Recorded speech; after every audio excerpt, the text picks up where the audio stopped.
estamos en comunicación con el historiador, politólogo y periodista Hernán Brienza, a quien tenemos al aire. ¿Qué tal, Hernán? ¿Cómo te va? Pablo Yumato te habla. ¿Qué tal? ¿Cómo les va? Un gusto escucharlos. Dale, muchas gracias por atendernos, Hernán.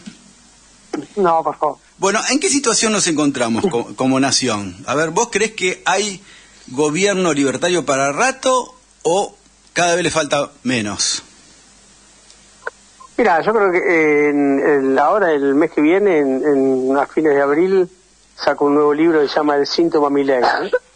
Y yo creo que un poco eso es lo que estamos viviendo, ¿no? Milei es un síntoma de un Estado fallido, de un Estado que no se animó a ser nación y que no quiso considerarse a sí mismo como un Estado en pie de igualdad con otros Estados. Y uno podría, por supuesto, encontrar muchos factores y muchas causas a ese fallo del Estado-Nación, pero también hay que reconocer que faltó una voluntad dirigencial y una voluntad popular para ser nación, ¿no? Uh-huh. Desde hace 40 años que los argentinos estamos votando y nunca votamos, casi nunca votamos opciones que tengan en cuenta el bien común, que tengan en cuenta los principios comunitarios, que tengan en cuenta los intereses de la comunidad, sino más bien votamos lo que tenemos a mano, lo que nos parece simpático, lo que los medios nos dicen que hagamos. Te digo más. Creemos con displicencia que es el voto democrático, ¿no? Sí. No, te digo más. Yo creo que Néstor Kirchner fue una casualidad histórica. Sí, es la tesis de Ricardo Foster, ¿no? La anomalía kirchnerista. Claro, porque viste que apareció del sur, Duhalde lo puso como tercera o cuarta opción. Dormido. Claro, ¿te acordás? Me acuerdo de Reutemann, de la Sota antes, y todos le decían que no, y bueno, que venga Néstor Kirchner, que no lo conocía nadie. Ganó con el 23%. La verdad que fue una sorpresa. Sí. Tengo una anécdota que Ricardo me invitó a presentar su libro La anomalía kirchnerista. Sí. Y tuve el honor de presentarlo y dije que no estaba de acuerdo con el libro. Ah, mira. Vos sos un fenómeno. Cuando escriba uno te voy a invitar. No, lo dije con mucha amorosidad porque decía que era previsible que algún sector del peronismo llevara adelante un gobierno neo-keynesiano como el de Néstor Kirchner, o desarrollista popular como el de Néstor Kirchner y Cristina Fernández de Kirchner. Claro. Pero visto esa presentación del libro 15 años después y a 8 años más de 8 años del 2015, creo que casi una década, ¿no? Creo que Ricardo tenía razón y que yo estaba equivocado en esa presentación, que el kirchnerismo había sido una anomalía y que no había llegado para quedarse, y lo que demostró que no había llegado para quedarse de alguna manera también fue dos cosas. Una, la voluntad de las mayorías, y también me parece la defección del gobierno peronista del 2019 al 2023, ¿no? Que de alguna manera no continuó con el legado del gobierno del 2015, más allá de que haya sido un gobierno peronista con la mitad de gabinete del kirchnerismo adentro, ¿no?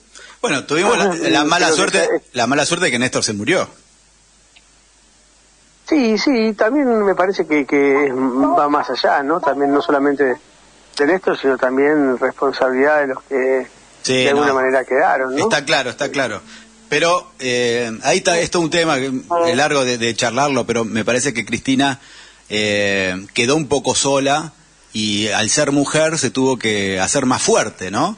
Y que, bueno, se rodeó de los que pudo. Quedó muy sola también, ¿no? Claro. Quedó muy sola, ¿no? Obvio, sin duda. Uno tiene que pensar hoy, como vos decís, qué dirigentes políticos argentinos del peronismo y fuera del peronismo pueden dialogar con ella en un pie de igualdad. Son muy pocos, ¿no?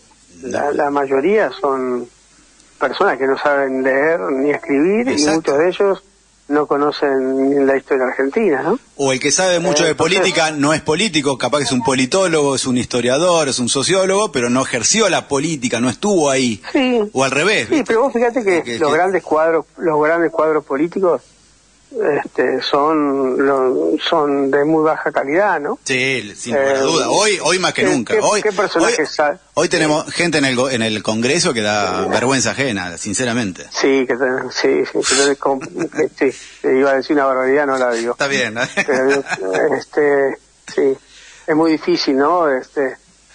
Pensar ¿Cómo la hacer republicana con De Loredo, Lemoyne, obvio.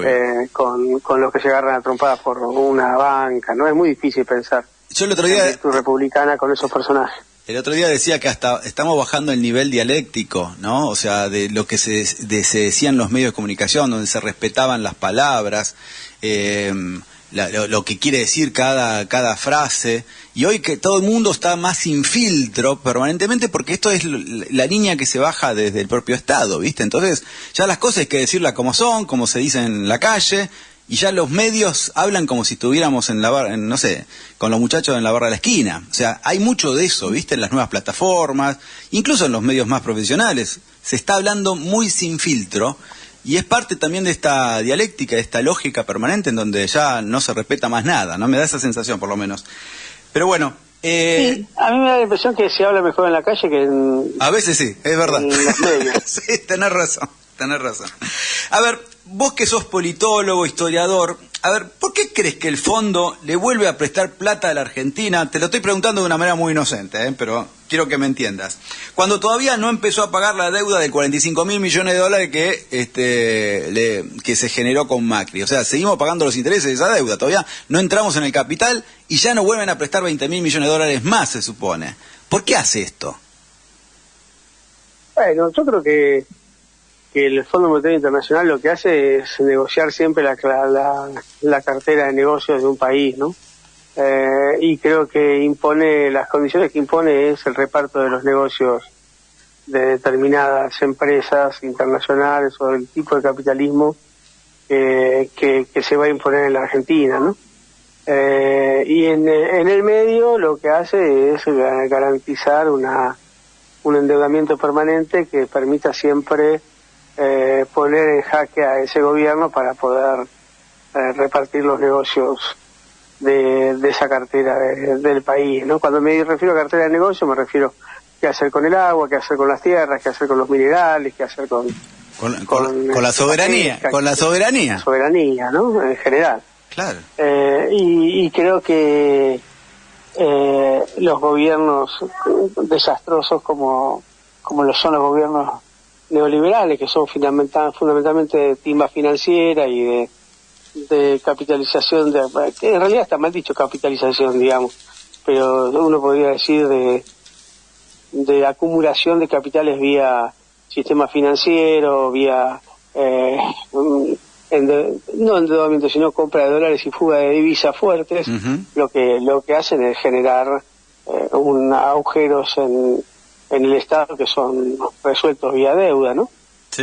Y creo que el Fondo Monetario Internacional lo que hace es garantizar esos negocios, ¿no? Sí, totalmente. ¿Por qué supones que por eso le prestan a los gobiernos neoliberales claro, que permiten ese tipo de negocios y no le prestan a gobiernos en disputa como son los gobiernos de Alberto Fernández, ¿no? Que tuvo que hacer malabarismo para que el FMI le permitiera pagar de manera incluso deshonrosa para el país los millones de dólares que le había prestado gratuita y alegremente a Mauricio Macri, ¿no? ¿Te acordás que a Massa, cuando era ministro de Economía, también lo obligaron a devaluar? Lo obligaron a devaluar. Fíjate, este loco que está empecinado en no devaluar. Ojo, aclaremos que devaluar también implica un gran problema para todos los argentinos y argentinas. O sea, devaluar significa que aumenta todo, no es que, devalúa, jaja, nos reímos de Milei. No, devaluar es un pico inflacionario. Obvio, la verdad que si sucede eso, sinceramente estaríamos en problemas. Pero a Massa lo obligaron a hacer eso, y a este loco, que es un mono con navaja, por lo menos le están dando vía libre para que trate de evitarlo lo más que se pueda. Por lo que veo, le va a costar, pero evidentemente no lo están presionando para que evalúe ya. Sí, eso es cierto. No están exigiendo la devaluación ya con él. Claro, a eso voy. Pero bueno, a ver, el otro día se puso loco Milei y dijo, Cristina va a ir presa. ¿Por qué pensás que lo dijo?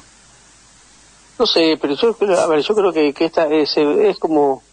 Yo hice el chiste de quemar el Reichstag, ¿no? Que es lo que hizo Hitler para poder generar su poder omnímodo, ¿no? Sí. Yo creo que tiene que ver un poco con eso, ¿no? Con la sobreactuación de encontrar un chivo expiatorio para poder y fugar para adelante, ¿no? Cuando uno está desesperado hace ese tipo de cosas. Y yo creo que en algún punto Milei está desesperado, ¿no? Uh-huh. Que Milei necesita un enemigo claro y un enemigo inventado para poder llevar adelante su plan de ajuste, ¿no? Pero esencialmente no hay otra respuesta. El kirchnerismo no tiene potencia para armar un congreso bonaerense más o menos unificado, menos va a poder hacer un golpe de Estado o una conspiración de la cual tiembla Milei, ¿no? Capaz es parte de sus delirios paranoicos, ¿no? Una persona que tiene miedo a la papa frita, capaz el kirchnerismo lo asusta demasiado. Mirá. Pero si uno hace una mirada, una lectura real del kirchnerismo, el kirchnerismo no tiene posibilidad de fragotear un golpe de Estado contra nadie.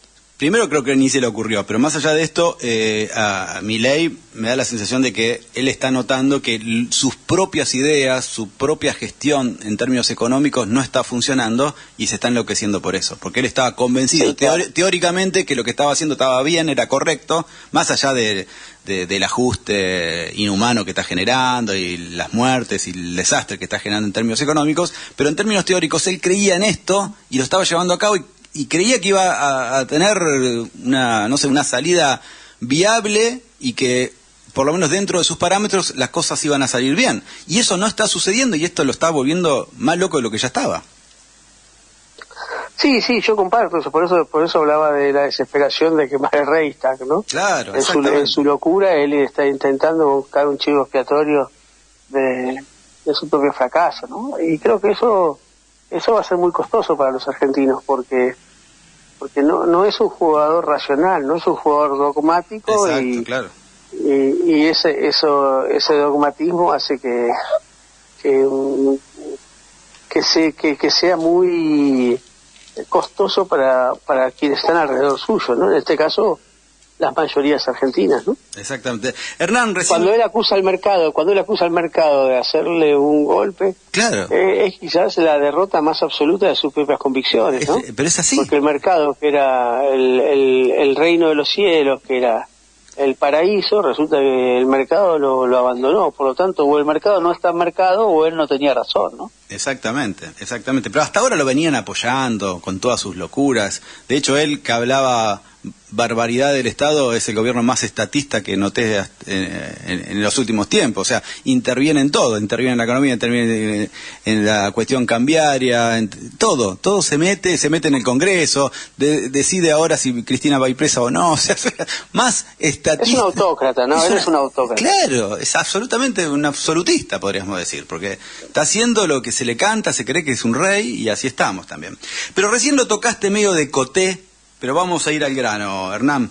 ¿Cuál es para vos el verdadero motivo por el cual la Cámpora, Cristina y Máximo y el Frente Renovador de Sergio Massa le están haciendo la vida imposible a Kicillof en la provincia de Buenos Aires? No, yo creo que es una interna poco comprensible para la clientela kirchnerista y creo que en realidad es una reestructuración del poder interno del peronismo, del kirchnerismo, ¿no? No se entiende muy bien cuáles son las diferencias ideológicas entre ellos. No. Lo que sí está claro que lo que se está disputando es quién toma la decisión, ¿no? Si las decisiones las toma Cristina Fernández de Kirchner y Máximo Kirchner, o si las toma Axel Kicillof y otros jugadores dentro del propio peronismo. Me parece que eso es lo que se está jugando, que es muy poco para lo que es la pelea, por lo que se pelea es muy poco frente a lo mucho que está sufriendo las mayorías, ¿no? Entonces creo que en algún punto hay que repensar esas tácticas de pelearse de manera sanguinaria hacia el interior de un peronismo que además no tiene serias posibilidades de regresar, al menos por el momento, ¿no? No de esta manera, al contrario, si tenía alguna forma de regresar era más o menos como la venía pensando Kicillof. Pero parece que no, Sí, es insostenible. las estrategias pueden ser diferentes, ¿no? Sí, Quizás claro. En algunos casos Con la nueva- estrategia de Kicillof puede ser correcta, en otros casos no, digamos.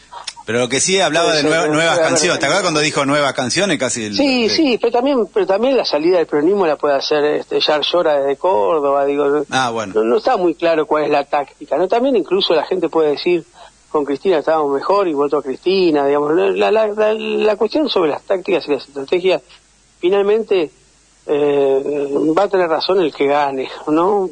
No, como decía Perón, el mejor conductor es el que gana, no es el que tiene la mejor estrategia. Bueno. No se puede discutir a priori quién tiene la mejor estrategia. La mejor estrategia es la que gana. Sí. Y eso lo vamos a ver después, ¿no? Muy bilardista, Ahora, muy bilardista eso, pero no, es muy peronista, digamos. Claro, Perón enseñó eso, ¿no? Sí, ya No, sé. pero más allá de eso, digo, yo creo que el peronismo tampoco estaba en condiciones de regresar automáticamente al poder. Si Milei mañana se tropieza, se tuerce el pie y no va a la Casa Rosada, yo no sé si el peronismo está en condiciones de gobernar este país. Era la próxima pregunta que te iba a hacer, mira. Creo que también hay que pensar seriamente cómo se reconstituye el peronismo para que vuelva a gobernar, ¿no? Bueno, pensemos un poquito, dos minutitos más, te robo. ¿Qué pasaría si Milei se cae y el peronismo sigue desorganizado? ¿Qué estaría pasando en la Argentina? Yo creo que es una gran tragedia porque si tienen que llamar a elecciones, ¿quién ocupa ese lugar de restauración del sistema político? En el 2003 ese sistema de restauración, después de un paso de Eduardo Duhalde, lo hizo Néstor Kirchner. Pero hoy, ¿quién está en condiciones de hacer esa restauración del sistema político? ¿Y quién sería Eduardo Duhalde? ¿Quién sería? Lo puede hacer claro, eso es lo que no se sabe. ¿Quién sería Eduardo Duhalde? ¿Un candidato de la derecha? Lo puede hacer un candidato de la derecha, lo puede hacer Villarroel, puede estabilizar el sistema político de Villarroel. No lo sabemos. Moreno lo planteaba Puede Pichetto, hacerlo. ¿te acordás? Sí, es poco, ¿no? Es un jugador que Yo tenía acá atrás el aparato bonaerense, ¿no? Sí. Era un jugador de peso pesado, había perdido una elección, pero había sacado el 43% de los votos. Pichetto es un jugador, yo diría, es un cortesano, ¿no? Es más parecido a Camaño o a Puerta que a Duhalde, ¿no? Yo no me imagino un jugador así con tan poco volumen de juego, una capacidad para gobernar un país y para enderezarlo. Bueno, otra posibilidad podría ser Massa como Sí, es cierto. el coordinador de, bueno, restituir de alguna manera los parámetros institucionales del país. Para eso necesita estar dentro del Congreso, ¿no? Claro, bueno. Pero ¿te acuerdas que Duhalde no lo estaba y lo llamaron a él? O sea, se generó en el Congreso, en el Congreso se votó, bueno, a ver quién era. Bueno, ¿quién era el segundo? Bueno, Duhalde, bueno. Acá Massa era el segundo. Así que quizás se podría pensar en eso y para ordenar el país y que llame elecciones en un año o dos, en donde él podría incluirse como candidato también, para que se quede tranquilo de que no va a quedar solamente en eso.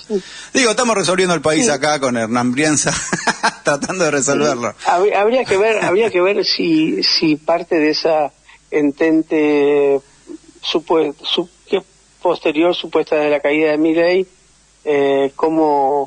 qué peso tiene el kirchnerismo, ¿no? Porque yo lo que noto es que hay muchos dirigentes del recalismo y otras fuerzas que están todavía más cómodos con Milei que con el kirchnerismo, ¿no? Sí, total. Que tienen más miedo a quedar pegados al kirchnerismo que al propio mileísmo, ¿no? Increíble, en la ciudad de Creo que eso marca... Sí, te decía que en la ciudad de Buenos Aires, por ejemplo, es muy probable que gane Santoro, pero más que nada por la división de los otros. Es impresionante. O sea, el PRO se dividió, el mileísmo se dividió, el radicalismo se dividió. Como van todos divididos, es muy probable que termine ganando Santoro. Pero se llegan a unir, no ganan 70-30. La derecha es el 70%.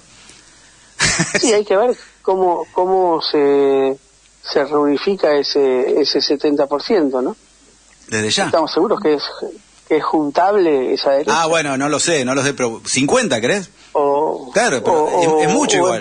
Es más probable que un personaje como Santoro o de algún lugar de radicalismo no tan de derecha pueda aunar voluntades de más del 50%. Me parece que también pasa un poco por ahí, ¿no? Sin duda, sin duda. Estoy hablando de... Si vos le pones a un hombre del peronismo, seguramente claro, no gane la elección de Buenos Aires, pero hay otras alternativas, ¿no? Sin lugar a que dudas. puedan incluir alianzas diferentes. Hernán, siempre es un gusto charlar con vos, intercambiar ideas, ¿eh? Así que, bueno, nada, espero poder convocarte próximamente. Bueno, muchas gracias. Será hasta la próxima, Hernán. Hasta la próxima. Bueno, estuvimos hablando con Hernán Brienza, historiador, politólogo y periodista que estuvo aquí en La Excepción a la Regla.